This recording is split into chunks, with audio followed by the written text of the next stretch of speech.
warahmatullahi wabarakatuh. Semangat pagi teman-teman. Nah, pada kesempatan kita kali ini kita akan mempelajari jenis pasar lainnya, atau dapat dikatakan jenis pasar yang akan kita bahas ini ada di antara dua pasar yang sudah kita bahas sebelumnya, yaitu di antara pasar persaingan sempurna dan pasar monopoli. Kali ini kita akan membahas yang namanya pasar monopolistik. Untuk lebih jelasnya lagi, marilah kita perhatikan pembahasan lebih lanjutnya. Nah, pasar monopolistik itu berada di antara pasar persaingan sempurna dan pasar monopoli.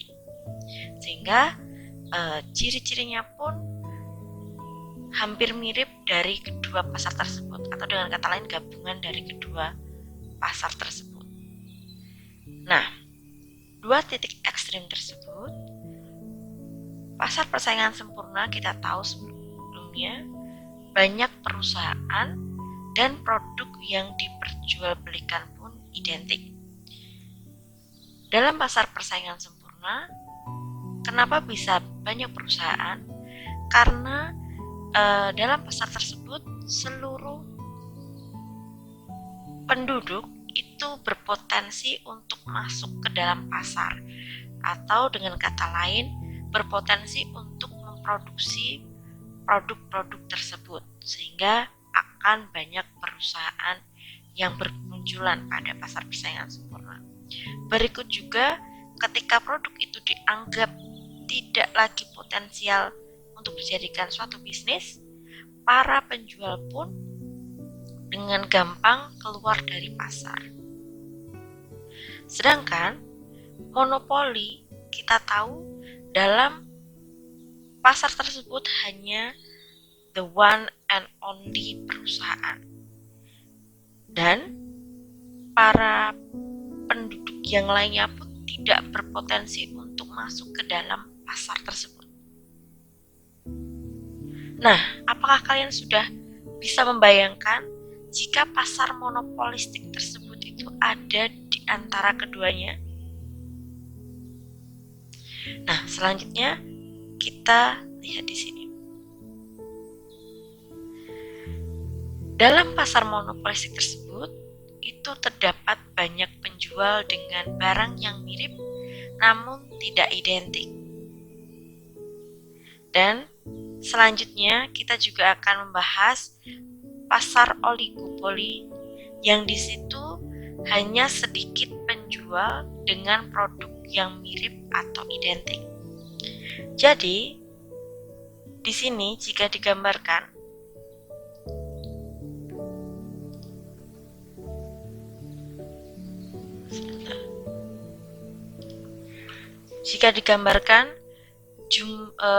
perbedaan jenis-jenis pasar berdasarkan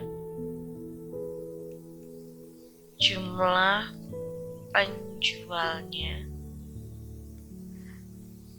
Yang paling banyak adalah pasar persaingan sempurna, yang paling sedikit atau hanya the one and only penjual di situ adalah pasar monopoli.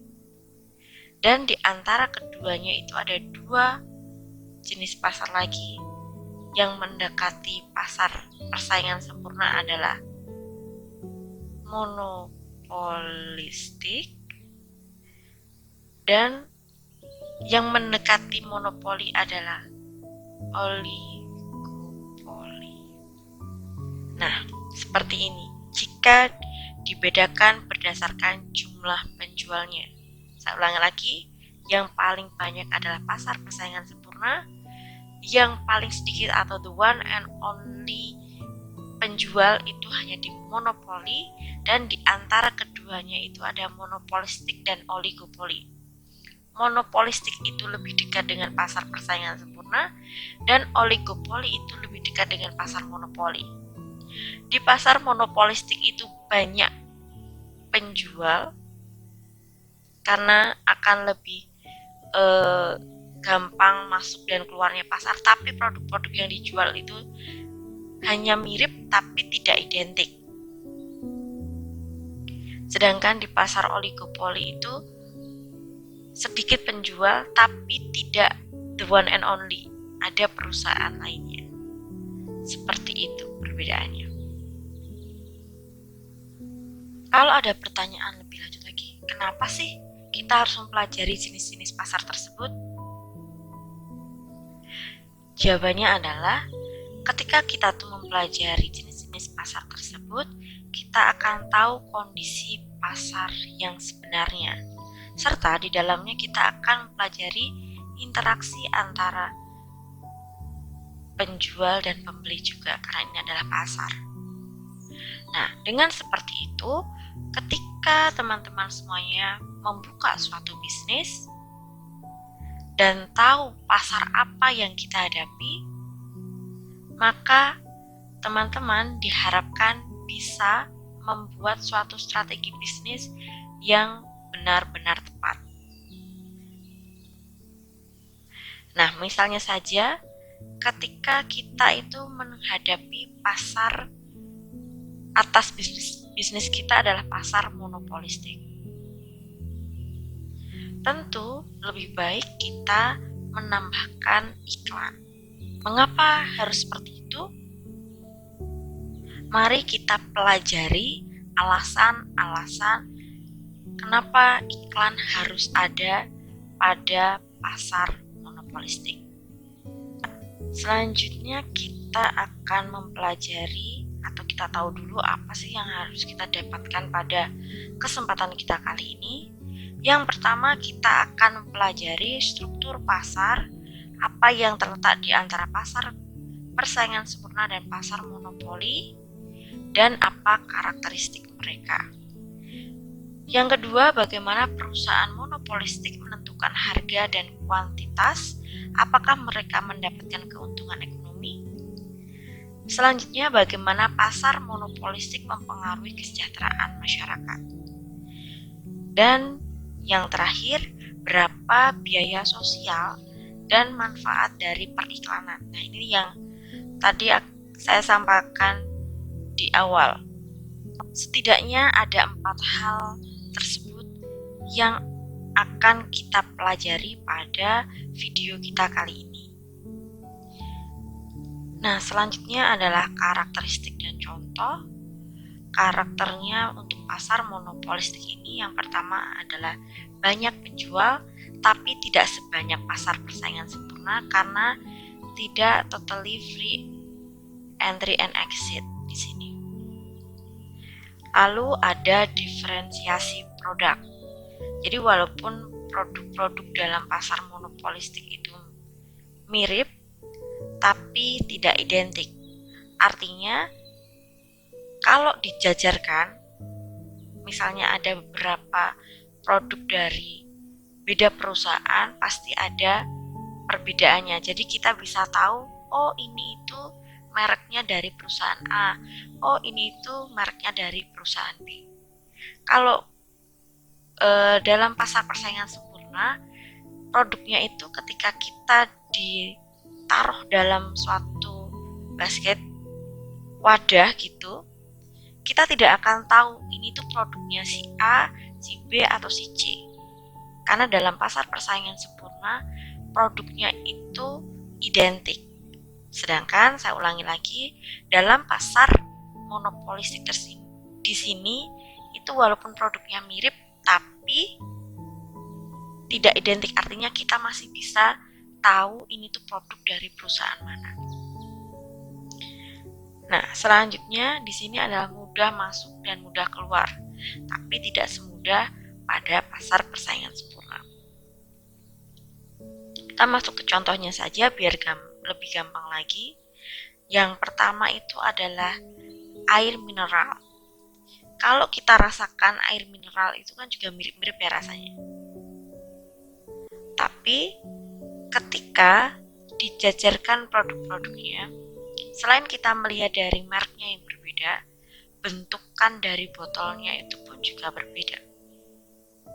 Nah, itu yang dikatakan bahwa pasar monopolistik itu tuh produknya mirip air mineral, rasanya pun juga mirip, tapi ada diferensial produknya, misalnya merek yang berbeda, bentuk botol yang berbeda, dan lain sebagainya. Nah, buku juga seperti itu. Buku kan, misalnya aja kita spesifikasi buku tulis. Nah, dalam buku tulis itu kegunaannya sama buat menulis, kertasnya pun juga hampir sama dapat dikatakan sama. Di dalamnya ada garis-garisnya untuk mempermudah kita menulis. Tapi di buku-buku tersebut ada diferensial produk. Misalnya saja ada mereknya dari Sinar Dunia atau dari Gigi misalnya. Yang kedua ada gambar sampul yang berbeda. Nah, itu yang dikatakan ada diferensial produk atau tidak identik. Yang selanjutnya hotel, kegunaannya sama setiap hotel, tapi ada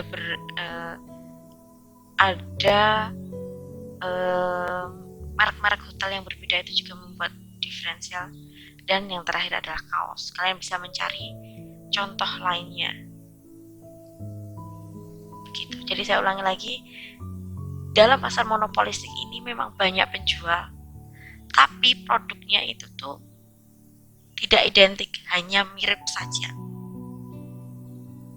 Untuk gampang membayangkannya, produk di sini jika dijadikan dalam satu wadah, itu kita masih bisa membedakan produk si A, si B, si C. Sedangkan pasar persaingan sempurna, kalau dijadikan satu wadah, produk-produk tersebut tidak bisa diidentifikasi miliknya si A, B, atau C, karena produknya adalah identik. Seperti itu. Nah, lebih lanjutnya lagi kita akan mempelajari perbedaan antara pasar persaingan sempurna dan monopolistik. Nah, kita lihat satu persatu di sini. Karakternya adalah jumlah penjual. Pada pasar persaingan sempurna itu memiliki banyak penjual, dan pasar monopolistik pun masih sama, banyak penjual. Karakter yang kedua, mudah keluar masuk pasar atau free entry and exit-nya. Pasar persaingan sempurna itu ya mudah keluar masuk pasar, dan pasar monopolistik pun juga iya, tapi tidak semudah pasar persaingan sempurna. Ekonomi profit jangka panjang, kalau pasar persaingan sempurna itu zero, pasar monopolistik pun juga zero, artinya profit jangka panjangnya itu nol. Nanti untuk poin ini kita akan pelajari lebih lanjut lagi. Ini berkaitan dengan karakter yang kedua, yaitu mudah keluar masuknya pasar, yang mengakibatkan ekonomi profit jangka panjangnya itu adalah zero.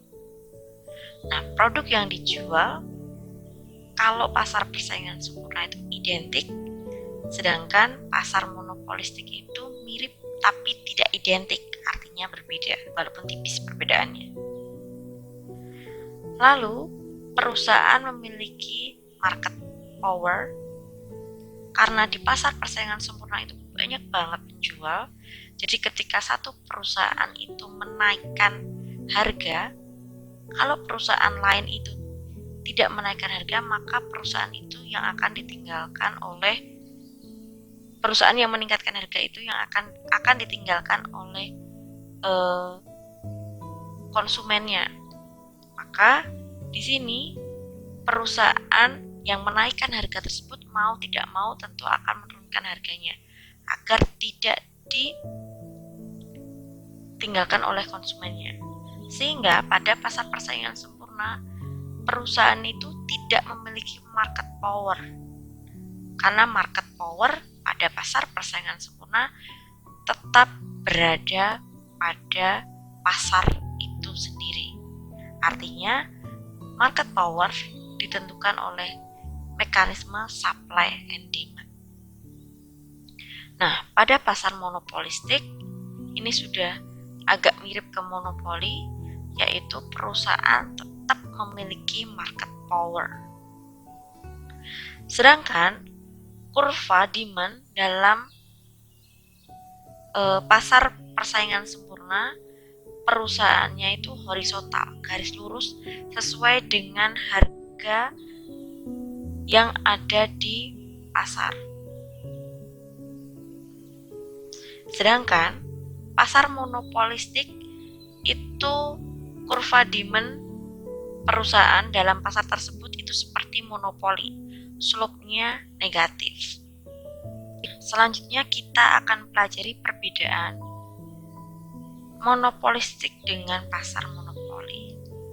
Jadi di sini tujuannya biar kita semakin clear sebenarnya irisan mana, karena monopolistik itu berada di tengah-tengah antara kedua pasar, itu irisannya yang mana antara PPS dan monopoli. Nah, selanjutnya kita melihat yang pertama, yaitu jumlah penjual pada pasar monopoli itu hanyalah satu, karena the one and only penjual ya di situ. Sedangkan pasar monopolistik itu ada banyak.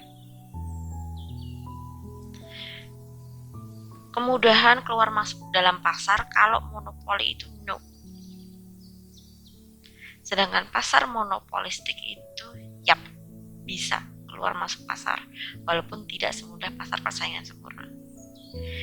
Dan ekonomi profit jangka panjang karena dalam pasar monopoli itu tuh hanya satu perusahaan dan tidak bisa perusahaan lain itu untuk masuk ke dalam pasar tersebut, maka positif di sini. Sedangkan pasar monopoli karena bisa perusahaannya itu free entry and exit, maka zero, tidak ada profit dalam jangka panjang. Nah, dekat dengan penggantinya no, dan di pasar monopolistik banyak. Apakah perusahaan memiliki market power? Yap, tentu iya, karena dia cuma satu perusahaan. Sedangkan monopoli ya, walaupun banyak penjual, tapi produknya itu tidak identik sehingga setiap perusahaan memiliki peluang untuk memiliki market power.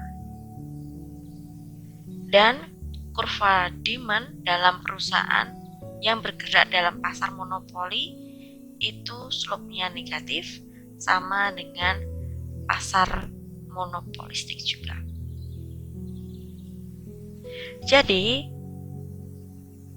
jika kita analisis dari 6 karakter perbedaan antara kedua pasar, poin 1, 2, 3, dan 4 di sini.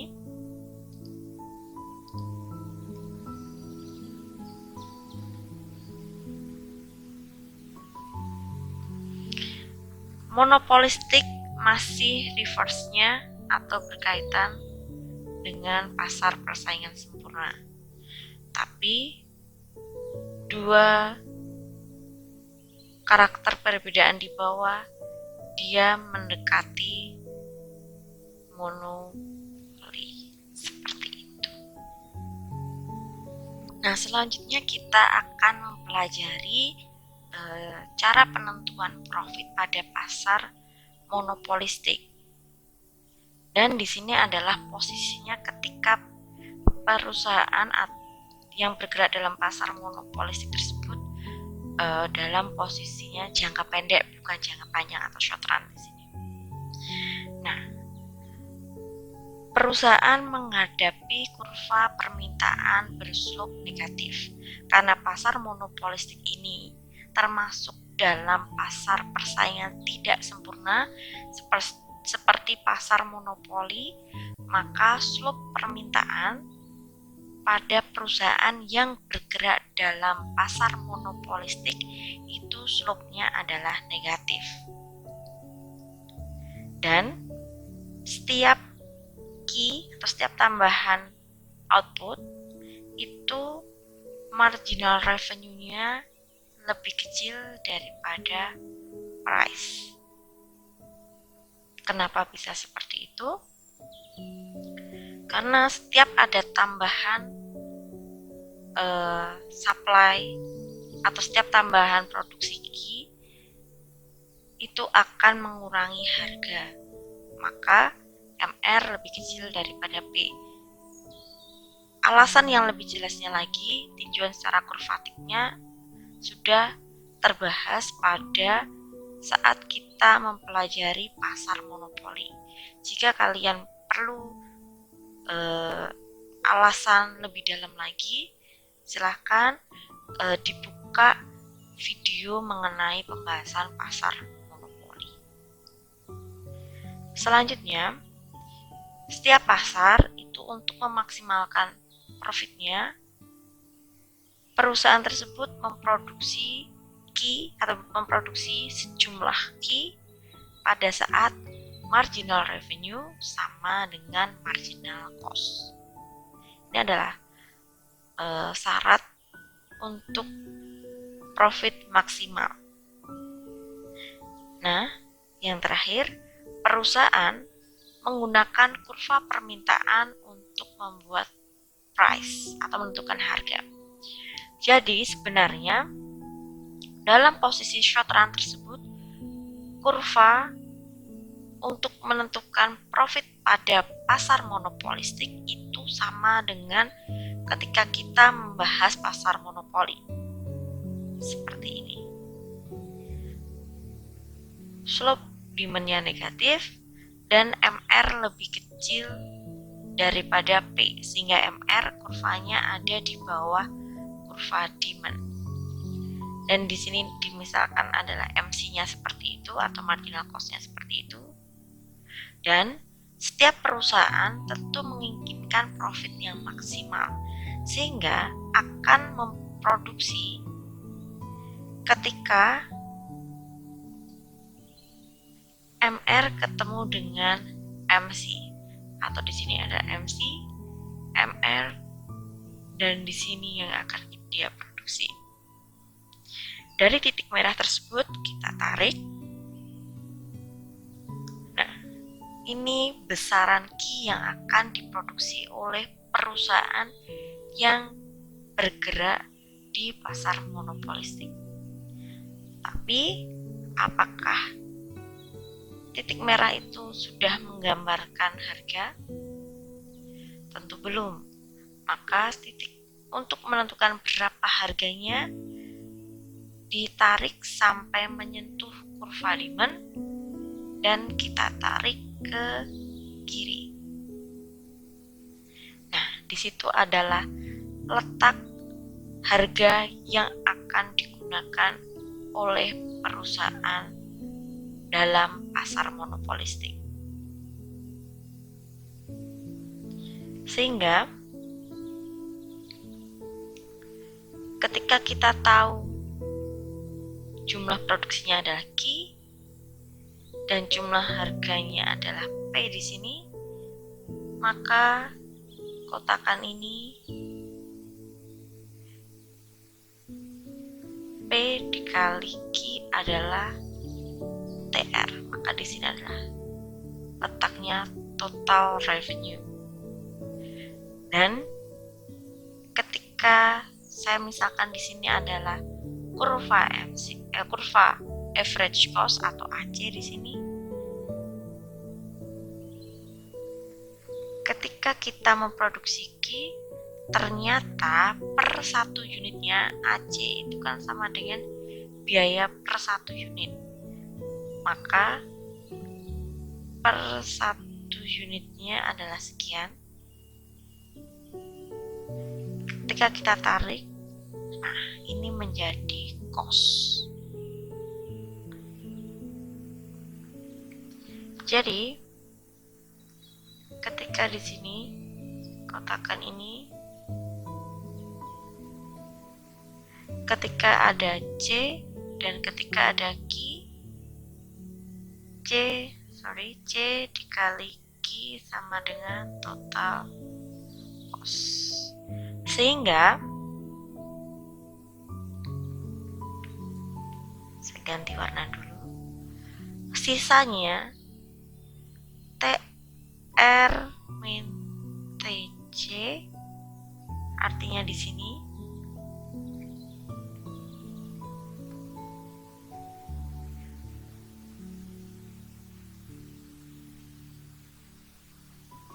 itu adalah letaknya profit maksimal. Nah, lebih jelasnya lagi seperti ini. Nah, yang saya berikan warna merah ini adalah profit dari perusahaan yang bergerak di pasar monopolistik. Bu, apakah perusahaan yang bergerak di pasar monopolistik itu tidak pernah rugi? Tentu bisa rugi jika seperti ini. Dari perusahaan ini, jika P lebih kecil daripada ATC atau AC, pada output ketika MR sama dengan MC, tentu itu akan rugi. Misalnya, kurvanya sama,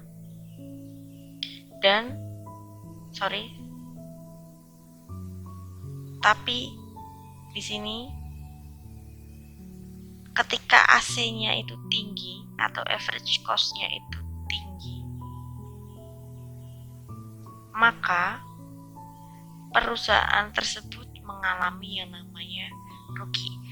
Nah, yang disebut dengan P lebih kecil daripada ATC itu di sini. P terbentukkan dari kurva demand. P-nya di sini. Dan ATC atau AC, ketika kita produksi Q, AC-nya ternyata sekian. Jadi di sini P lebih kecil daripada ATC. Begitu. Selanjutnya kita akan mempelajari monopolistik dan monopoli. Dalam jangka pendek, di monopolistik perilakunya perusahaan itu sangat mirip dengan monopoli. Tetapi dalam jangka panjang, monopolistik itu gampang untuk keluar masuk pasar sehingga membawa profit pada laba normal atau labanya itu zero. Nah, jika laba di jangka pendek, perusahaan baru masuk pasar membawa permintaan dari perusahaan lama sehingga harga dan labanya turun. Dan ketika posisi jangka panjang, yaitu beberapa perusahaan keluar dari pasar, akan mengembalikan permintaan sehingga harga akan kembali naik. Nah, untuk lebih jelasnya nanti kita perjelas di sini ya. Monopolistik dalam jangka panjang, keluar masuk pasar sampai P sama dengan AC dan profit normal.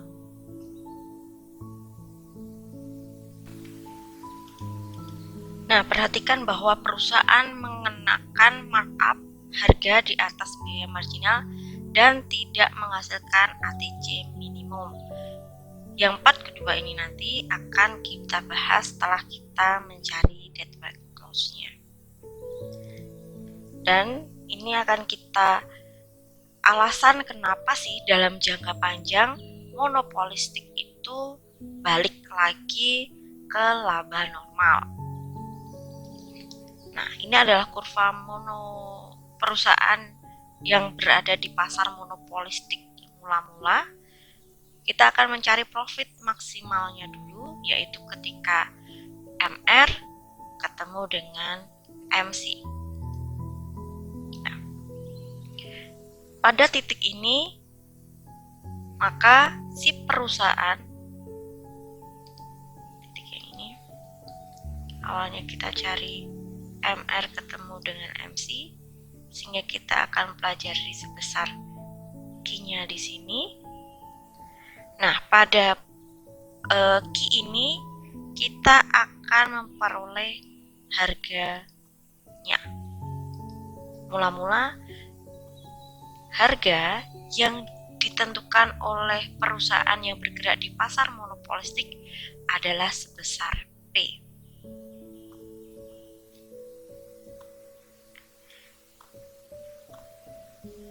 Nah, dalam jangka pendek, sebelum masuk ke itu, ketika kondisi seperti ini, kita misalkan ini adalah average cost dari si perusahaan tersebut, maka muncullah cost sekian, sehingga antara P dan C tersebut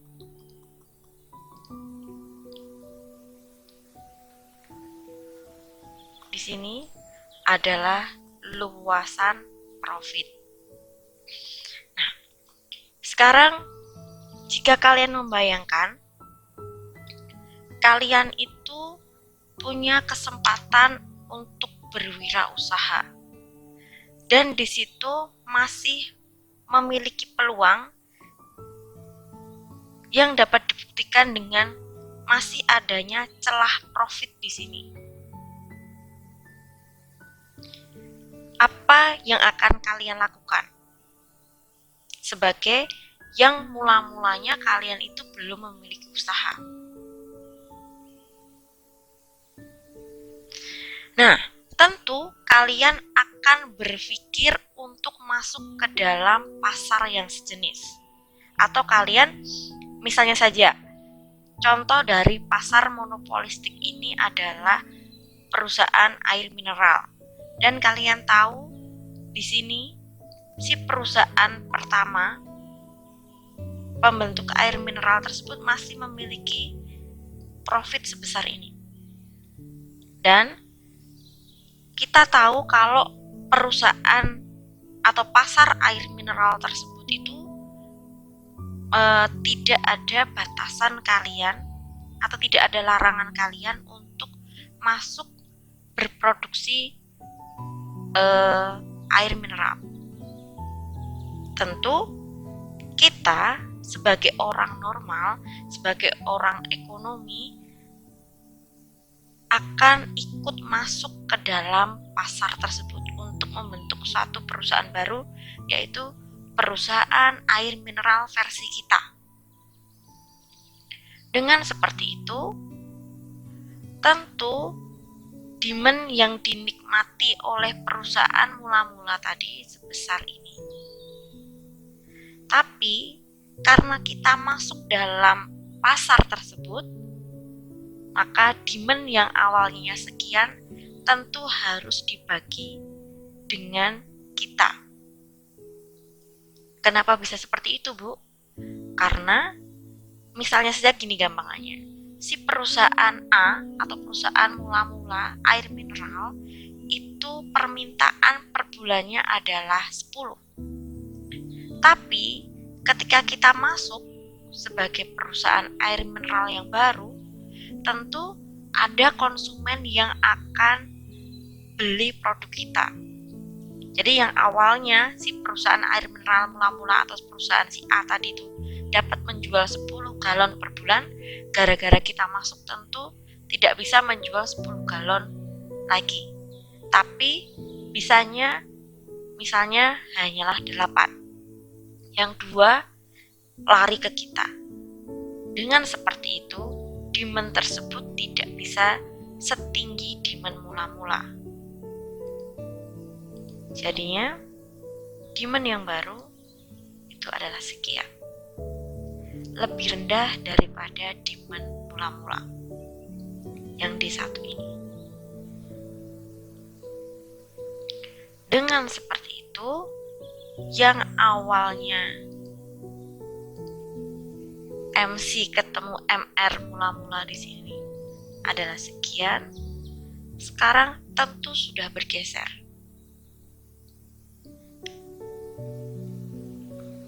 Menjadi sekian.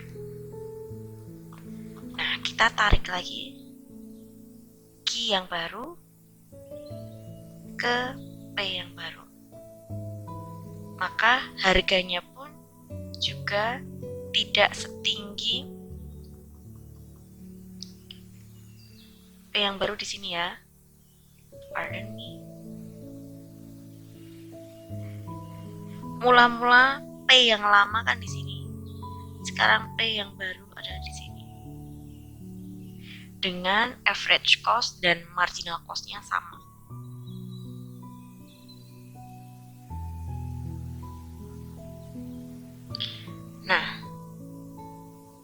perusahaan A masih memiliki keuntungan sedikit. Tetap ketika masih ada peluang usaha, orang lain pun selain kita pun tetap akan cenderung ikut dalam pasar tersebut. Maka secara terus-menerus akan ada pembagian demand karena ada perusahaan baru. Akan turun lagi lah permintaan dari si perusahaan A tadi. Nah, dari D menjadi D1, sekarang menjadi D2. Sehingga si ketemu dengan MR2 pindah lagi di sini. Mengakibatkan si produksi Q-nya pun berubah. Sehingga harganya pun juga berubah. Posisi ini mengakibatkan C yang hijau ini ya, C sama dengan P karena AC-nya itu juga di C ini, P-nya atau kurva demand 2-nya itu juga sekarang di sini. Nah, ini yang disebut dengan laba normal atau profitnya adalah zero karena C sama dengan P. Seperti itu. Dalam posisi jangka panjang, perusahaan yang bergerak di pasar monopolistik memiliki labanya adalah zero karena biaya yang dikeluarkan sama dengan price. Kenapa bisa seperti itu? Karena pada pasar monopolistik penjual itu free entry and exit, mengakibatkan ketika satu perusahaan mula-mula adalah perusahaan A memiliki profit, orang lain pun juga kepengin ikut memproduksi hal yang sama dengan perusahaan A tadi, sehingga menambah jumlah penjual. Dengan penambahan jumlah penjual tersebut, maka demand mula-mula si perusahaan A itu dibagi dengan demand perusahaan yang baru. Lama-kelamaan, kegiatan tersebut akan menggeser kurva demand dan kurva MR pada perusahaan A tadi, mengakibatkan C sama dengan P, atau dengan kata lain, profitnya adalah zero. Selanjutnya kita akan bahas poin yang kedua. Nah, mengapa monopolistik kurang efisien jika dibandingkan dengan pasar persaingan sempurna? Yang pertama adalah kelebihan kapasitas. Pesaing monopolistik beroperasi pada kurva AC saat miring ke bawah, menghasilkan lebih sedikit daripada output dengan biaya minimal. Yang kedua, di pasar persaingan sempurna, perusahaan memproduksi pada average cost minimal. Yang kedua, markup lebih dari biaya marginal. Di pasar monopolistik, P lebih besar daripada marginal cost. Lalu, di pasar persaingan sempurna, P sama dengan marginal cost. Jadi di sini ada proses markup atau melebihkan harga jual daripada MC.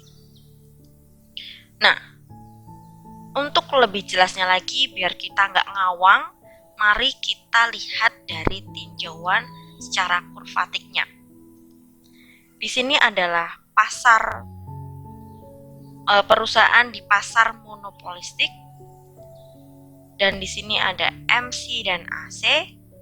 Lalu di sini adalah saya ambil di sini di D2 ya, dan MR2 juga, atau posisi di mana AC itu pas bertemu dengan D, atau posisinya adalah ketika perusahaan dalam monopolistik ini posisi labanya adalah laba normal atau laba zero di sini.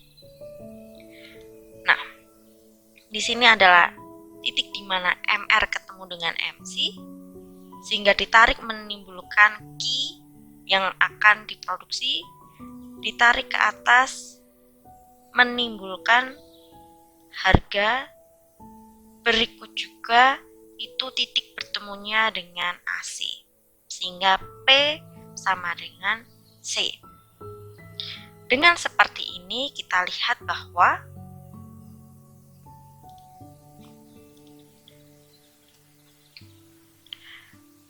besarannya P di sini, harga yang ditentukan itu jauh lebih besar daripada MC.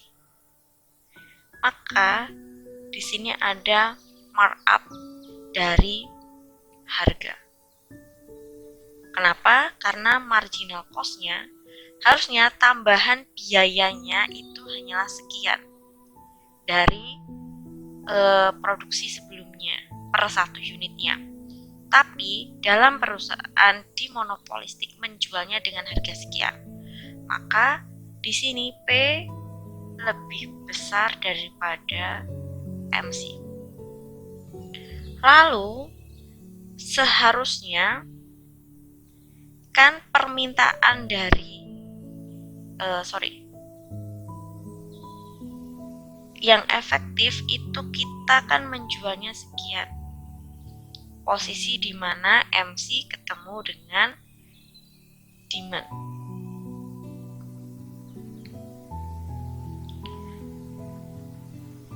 Maka harusnya itu kan menjualnya atau permintaan pasar tuh sekian, Q efisiennya. Tapi kita malah memproduksinya malah di bawah Q efisiennya sebesar Q ini.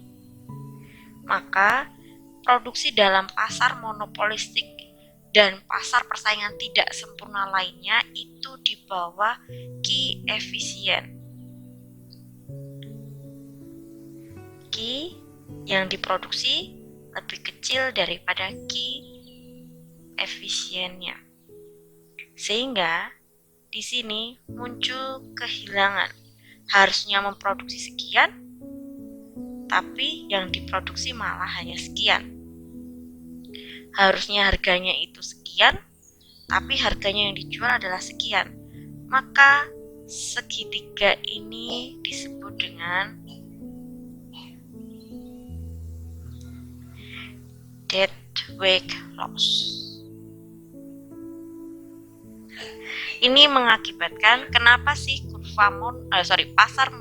perusahaan di pasar monopolistik itu tidak seefisien pasar persaingan sempurna. Karena sebenarnya permintaan dari pasar itu sekian loh, tapi kalian produksinya hanya sekian. Seharusnya harganya itu sekian P pada PPS, tapi kalian menjualnya itu sekian. Maka di sini muncullah deadweight loss. Nah, di sini kita akan bahas lebih lanjut monopolistik dan kesejahteraan. Pasar monopolistik tidak memiliki properti kesejahteraan seperti pasar persaingan sempurna. Karena alasan yang tadi, kita memproduksinya itu lebih kurang dari yang seharusnya dan harganya pun lebih dari yang seharusnya. Sebab P lebih besar daripada MC dan kuantitas pasar lebih kecil daripada kuantitas efisien secara sosial. Namun, tidak mudah bagi pembuat kebijakan untuk memperbaiki masalah ini. Masalah apa? Yaitu perusahaan laba normal, jadi tidak bisa mengharuskan mereka untuk mengurangi harga. Kita tadi analisisnya di sini, saya ulangi lagi, adalah posisinya di mana profitnya adalah zero kan. Kita gunakan ya. Sehingga ketika kita meminta perusahaan dalam pasar monopolistik itu mengurangi harga agar sampai pada harga yang semestinya, itu juga tidak bisa, karena perusahaan tersebut menghadapi laba zero atau laba normal. Kan dikatakan di sini ada di boldnya, tidak mudah membuat kebijakan gimana sih agar sama dengan properti kesejahteraannya pada pasar persaingan sempurna. Seperti itu. Dan lebih lanjut lagi kita akan mengkaji sebenarnya iklan tadi itu seperti apa sih. Nanti kita akan dihadapi oleh dua opini mengenai iklan pada pasar monopolistik. Dalam persaingan sempurna, diferensiasi produk dan markup harga membuat industri tersebut. Di sini adalah bukan pasar persaingan sempurna ya. Saya revisi lagi. Nah, di sini bukan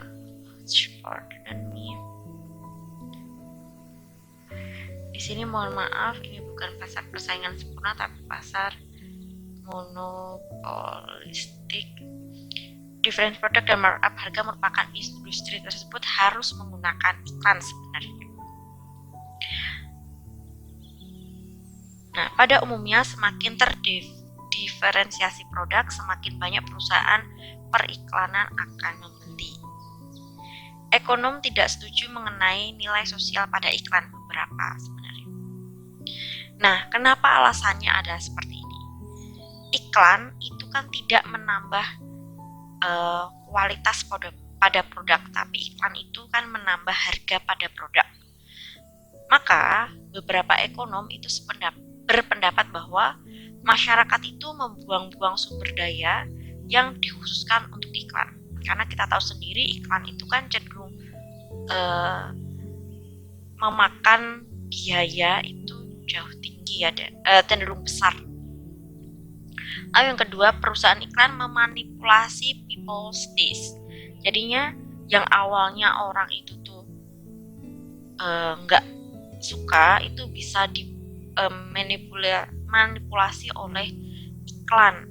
Yang misalnya produk itu sebenarnya biasa saja, dan karena terlihat di iklan itu bagus banget, kita jadi tertarik. Maka di sini iklan itu sebenarnya memanipulasi preferensi dari si konsumen atau people tadi.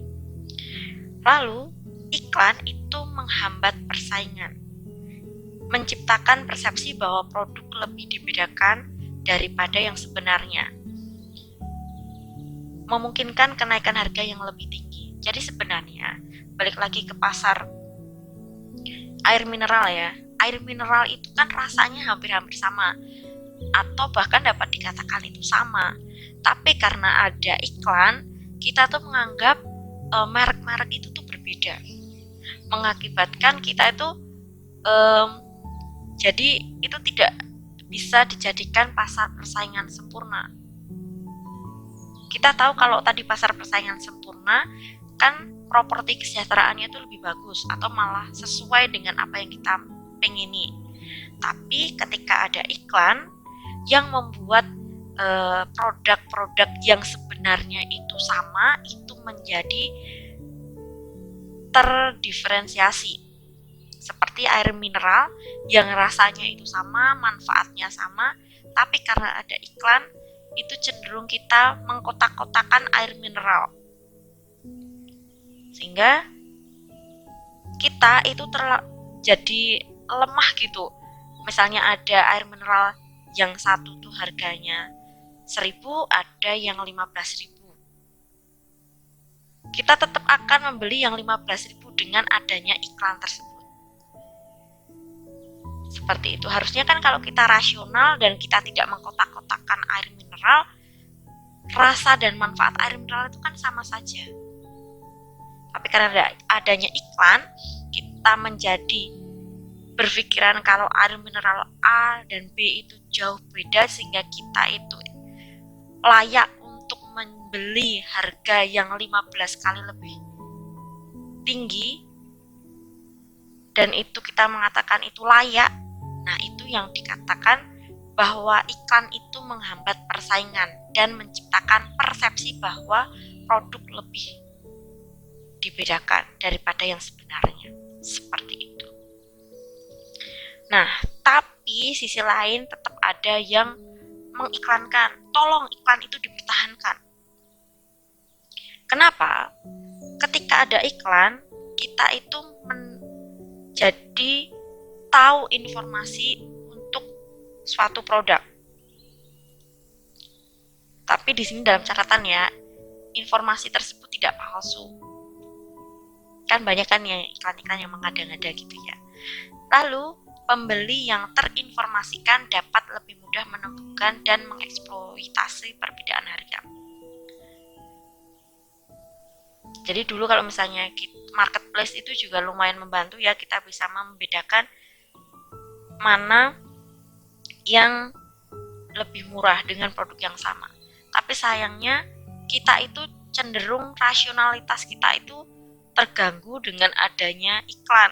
Kadang kita ya tadi efek yang iklan yang di awal, kita membuat iklan itu terkotak-kotakan atau menganggap setiap produk itu berbeda. Harusnya iklan itu ditanggapi dengan positif. Dengan adanya iklan tersebut, kita tuh jadi tahu harga dari barang A, B, C, D yang bergerak dalam pasar yang sama itu tuh sebenarnya sama aja, sehingga kita itu nggak boleh range harga toleransi kita tuh juga harusnya tuh lebih tepat.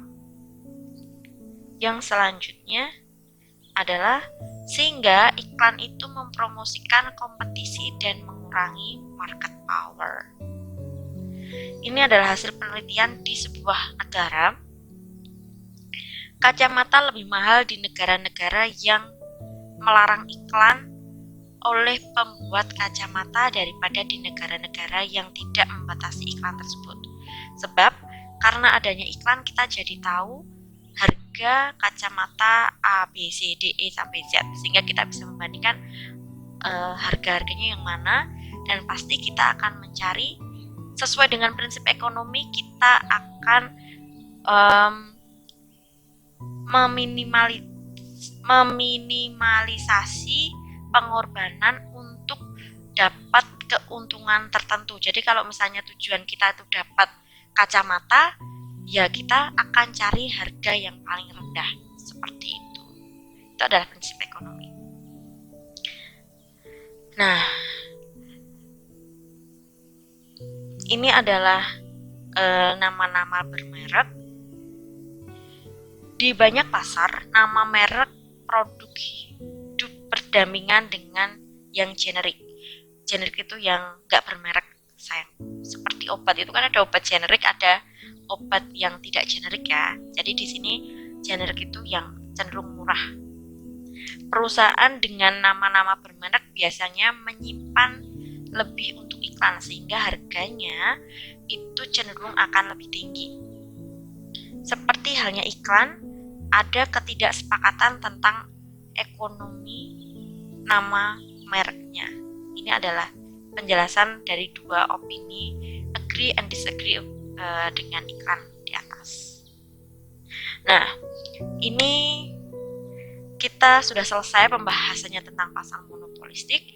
Selanjutnya kita akan membahas tentang pasar oligopoli. Semoga apa yang sudah kita pelajari hari ini pada video ini akan memberikan manfaat bagi kalian. Terima kasih. Wassalamualaikum warahmatullahi wabarakatuh.